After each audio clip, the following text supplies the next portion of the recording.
Muito bem, patriotas, estamos de volta aqui pelo canal TV Brasil na Net. Hoje, dia 2 de abril, estamos na segunda edição e trazemos aqui então para vocês, pessoal, nosso vídeo da parte da tarde. Vou trazer um vídeo muito bacana, um vídeo especial mesmo e também muito importante.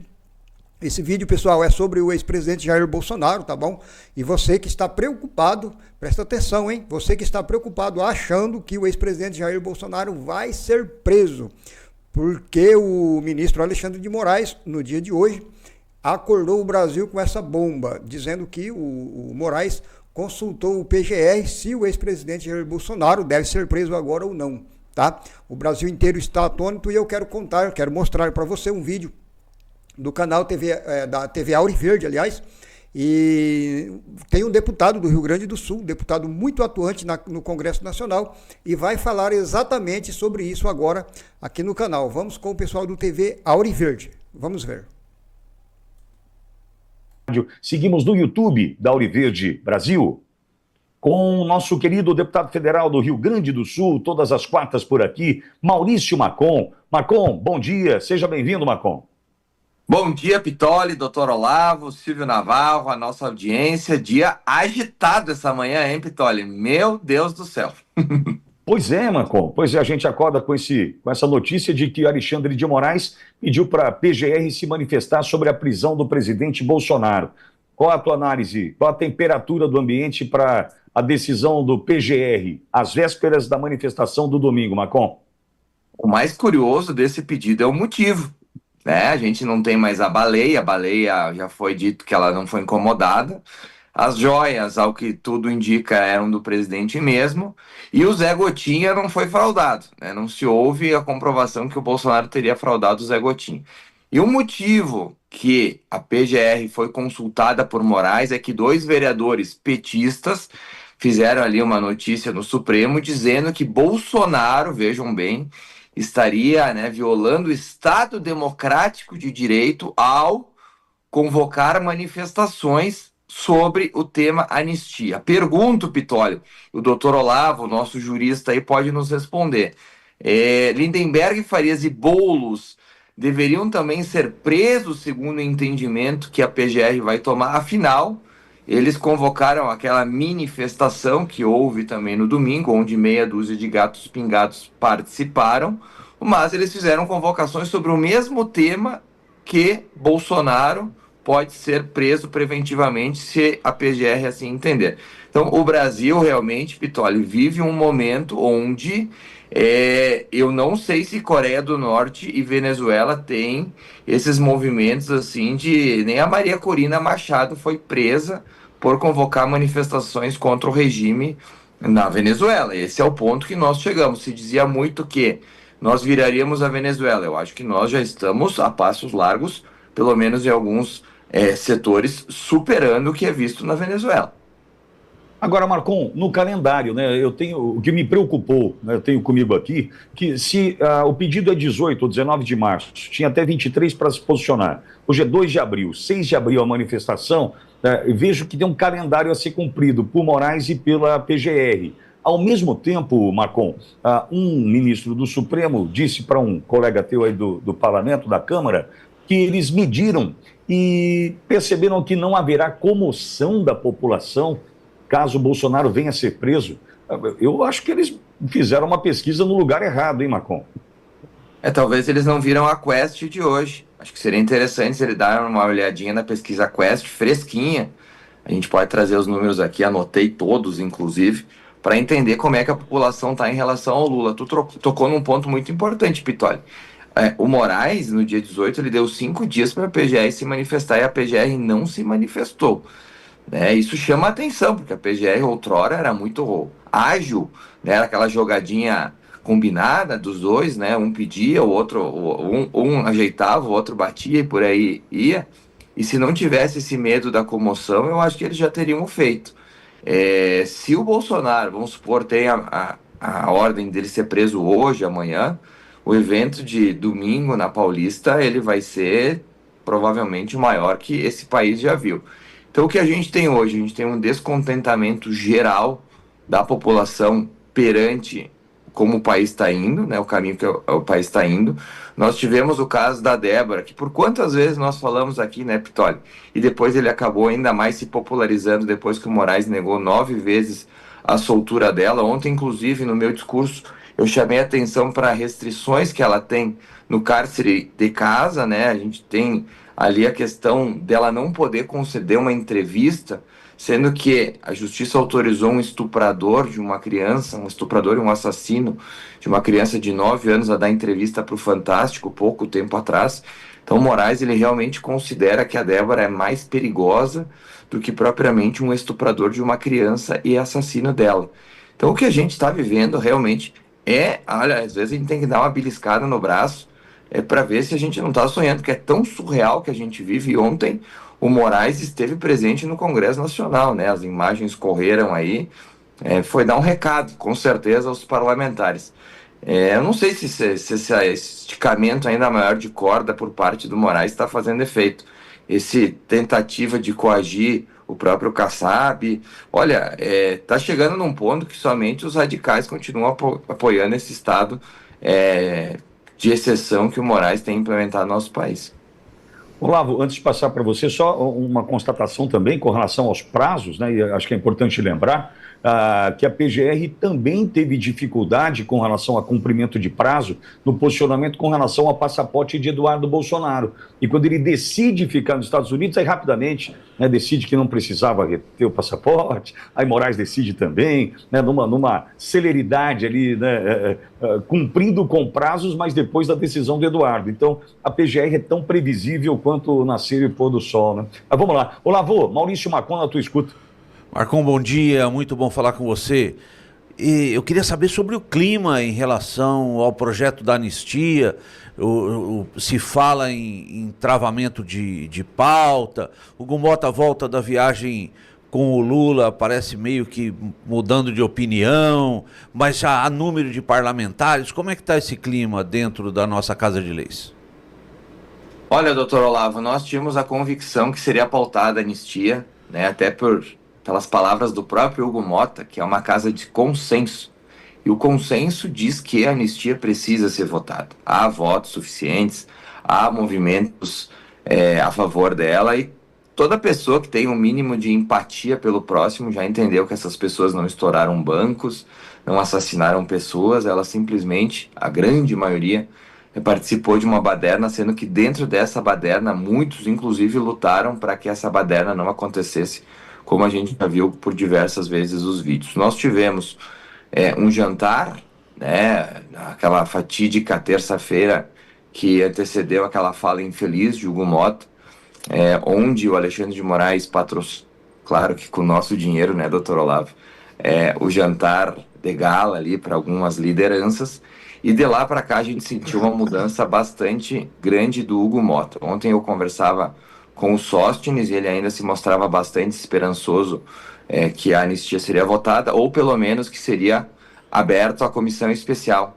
E a comissão especial, ela tem um detalhe muito importante para trazer para o nosso público. Uma comissão especial, ela vai ouvir, por exemplo, vítimas do Alexandre de Moraes, né? A gente vai poder ouvir tais pessoas para que elas contem o relato delas e o que elas passaram e o que, eventualmente, elas fizeram ou não no fatídico dia 8 de janeiro, que, no meu ponto de vista, vai ser inclusive danoso para o próprio governo, porque o governo patrocina esse estado de exceção, e ao ouvir senhoras de idade, mães de família sem antecedentes nenhum criminais, ou propriamente o próprio mendigo, né, que ao ser questionado sobre o pagamento da multa para ser liberado, ele disse, olha, eu não tenho nem dinheiro para comprar comida, quem dirá para pagar multa.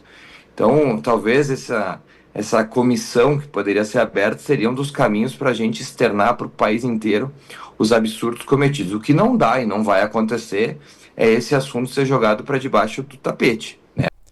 Muito bem, meus queridos patriotas, vamos fazer aquela parada bem rapidinha, tá bom? Vou voltar aqui com o pessoal do TV Auro Verde, né? O deputado vai continuar falando e ele vai trazer aqui, pessoal, uma notícia, uma tremenda bomba para finalizar o assunto aí do pedido de prisão do ex-presidente Jair Bolsonaro. Então já quero que você deixe o seu like aqui no canal e não perca nenhum de nossos vídeos, tá? Para isso você tem que se inscrever aqui no nosso canal e vamos continuar com a notícia com o pessoal do TV Auro Verde. Vamos ver. A gente hoje segue em obstrução. Ontem a gente derrubou duas comissões, pelo menos importantíssimas, que é de Indústria e Comércio e a CCJ, que é a mais importante da casa. Hoje, a orientação para manter a obstrução, ou seja, nada é votado antes que o Hugo Mota tome uma decisão. O que a gente tem é algumas propostas de tipos de anistia, doutor Olavo. Do tipo seguinte, olha, 100% para quem não fez nada, 50% para quem quebrou alguma coisa, 25% das penas para quem eventualmente patrocinou e liderou tal movimento, ou seja, algo modulado para que se fique claro que aí eu até concordo, viu, doutor Olavo, quem entrou lá e quebrou, eu acho que realmente tem que ter uma pena diferente, por exemplo, para Débora, que nada fez, né? Então eu acho que a gente tem que Mas, ter Marcon, desculpa te interromper nesse caso, mas sem imagem, sem individualização. Não, com imagem vai saber quem fez o quê? né? Não, mas daí não, né, Pitoli? A gente tem que ter as imagens individualizadas. Isso é uma coisa básica do direito, né? Eu estou dizendo que a gente não pode pegar uma senhora que estava lá olhando o que aconteceu e dar a mesma pena para o cara que tem a imagem que ele quebrou o relógio. Isso não pode ser feito. Então aí a gente tem que concordar que tem que ser que nem quando acontece um assassinato onde duas pessoas participam, uma deu o tiro, a outra estava junto, né? As penas elas são diferentes. Então eu acho que esse talvez seria um caminho que a gente pudesse começar a trabalhar e vender ele de uma forma que o centro também tenha o apoio total do centro. Então são construções, até porque, né, Pitoli, nós que acompanhamos esse assunto há mais de 2 anos, a gente sabe que 99% das pessoas não quebraram nada, estavam lá na praça e simplesmente foram levados como gado e suas penas tratadas não individualizadas como deve ser, e aí era um Ctrl-C, Ctrl-V. E eu estava ouvindo e a gente esqueceu de uma coisa, Pitoli, muito importante. Vocês lembram que lá no começo dos julgamentos, as primeiras pessoas que eram julgadas, elas tinham a defesa transmitida, né, os advogados iam lá e mostravam as incoerências, e o Supremo, sabendo que isso ia gerar um motim contra o que estava acontecendo, tirou isso, né? Então o que o Supremo fez? Pegou os processos, fez um Ctrl-C, Ctrl-V ali, e os ministros simplesmente dão as penas sem nem ouvir as defesas, né? Então, realmente, isso nenhum estado de exceção acontece, somente no Brasil. Silvio Navarro, Maurício Marcon, na tua escuta. Silvio. Marcon, bom dia. Aliás, em relação à sustentação oral dos advogados que você cita, essa decisão do Supremo acontece depois que o doutor Sebastião Coelho está lá de olho no olho com os ministros do Supremo e ele diz: Vossa Excelência, os senhores são as figuras mais odiadas do Brasil. E também uma outra advogada naquela mesma data que dá um verdadeiro baile nos ministros de toga. E aí, a partir daí, eles suspendem a sustentação oral, algo que a OAB, de uma forma absurda, demorou muito para se queixar. Mas, Marcon, uma pergunta que eu acho que, dentro do limite do possível, eu faço para você qual é a leitura sobre o Hugo Mota? O que está acontecendo com o presidente da Câmara dos Deputados? Ele faz um discurso com a Constituição, imita o gesto do doutor Ulisses, quando toma posse, 444 votos, foi respaldado por vários partidos. Aí ele vai a esse jantar que jamais deveria ter ido, não se sabe que tipo de pressão aconteceu ali. E ontem, por exemplo, ele se pronuncia por meio de uma nota no X, que não diz nada, e basicamente afirma que a prioridade da Câmara não seria a anistia. Qual é a leitura possível de quem está dentro da Câmara dos Deputados hoje? Olha, Navarro, eu vou só complementando, né, que eles seriam as pessoas mais odiadas desse país. Segundo a pesquisa da Genial Quest, hoje eu não sei se o Lula se equiparou ou passou essas pessoas. Sinceramente, a desaprovação ela veio assim de uma forma bastante surpreendente. Sobre a leitura de Hugo Mota, eu vou te fazer a minha leitura. Eu tive reunião com o Hugo Mota e eu vi uma mãe com 6 crianças na sala dele, as crianças circulando, chorando, ela dando de mamar. Eu já confidencializei essa situação aqui. E eu vi nos olhos dele que ele era um defensor da anistia. Naquele momento eu saí convencido que o negócio ia andar. De lá para cá, eu acho que uma palavra que cai bem aqui é coação. A gente teve a divulgação de uma suposta delação lá de 2017, onde teria algum rolo com emendas do Hugo Mota. A gente sabe que o próprio Republicanos vive um problema que precisa estar no divã de um psiquiatra, porque enquanto a gente tem Damares, Cleitinho e o próprio Tarcísio aí no Republicanos defendendo a anistia e sendo parlamentares de oposição, o próprio Republicanos tem um ministério no governo Lula, onde é recheado de cargos e interesses, e a gente sabe como a política funciona. Então, assim, eu vejo que o Hugo Mota hoje, primeiro que ele é jovem, né? E a gente sabe, olha o doutor Olavo aí, ele já é mais veterano, certamente tem uma casca maior que eu e tu, né, Navarro? Então é diferente, tu vai absorvendo ao longo da vida. Ele virou presidente da Câmara muito jovem, e eu acho que a pressão ali tá comendo de uma forma violenta, inclusive com o dele na reta. E agora ele precisa tomar uma atitude, não há mais como varrer isso para baixo do tapete. E em tomando uma atitude, ele vai ter reações violentas do lado que ele desagradar. Se ele eventualmente faz um gesto a favor de colocar em votação a urgência para se votar anistia, ele sabe que tem hoje 300 votos, nisso a turma dele é ótima em fazer conta e a gente conversa nos corredores e esses votos, eles existem. Se ele não colocar, ele traz para o colo dele a covardia que a história não lembra desse tipo de gente. A história lembra dos corajosos, a história esquece dos covardes. E ele vai estar trazendo para o colo dele uma reação de uma sociedade, como mostrou as pesquisas de hoje, que já não suporta mais esse governo, ou seja, ele se isola. Então, ele se colocou numa sinuca de bico deixada pelo seu antecessor, Arthur Lira, que prometeu fazer a comissão especial para analisar a situação, que eu, sinceramente, ele está ali com o dele realmente na reta. E a gente sabe que enquanto houver o foro especial, né, a questão de parlamentares serem julgados somente pelo Supremo, algo que já foi terminado no Senado e que agora precisa ser votado na Casa, e que também tenho certeza que seria aprovado para que nós, parlamentares, saímos da mão dos ministros do Supremo, ou seja, não ficamos mais reféns deles. Eu acho que se isso não andar, eu não sei, sinceramente, hoje, viu, Navarro, a decisão que ele vai tomar. A certeza que ele vai ter que tomar uma decisão, e a decisão que ele tomar vai causar bastante ódio do lado que ele desagradar. Muito bem, então, pessoal, estamos chegando ao final de mais uma edição, de mais um vídeo aqui no canal TV Brasil na Net. Eu agradeço demais a audiência de todos vocês aqui no canal. Vou pedir para você bem rapidinho, para você que já é inscrito aqui no canal, que se inscreveu há muito tempo atrás, eu quero pedir para você refazer a sua inscrição, porque o YouTube não está mais entregando vídeo para quem se inscreveu há muito tempo atrás. Então é importante você refazer a sua inscrição, é muito simples também. É só você entrar no sininho de notificações, clica no sininho, escolhe a opção todas. Pronto, fazendo isso você já estará reativando aqui a sua inscrição aqui no canal TV Brasil na Net. Vou deixar a todos um grande abraço e eu volto aqui no canal com mais um vídeo para vocês. Assim que os fatos justificarem a notícia, a gente volta aqui no canal e conta tudo para vocês. Até já.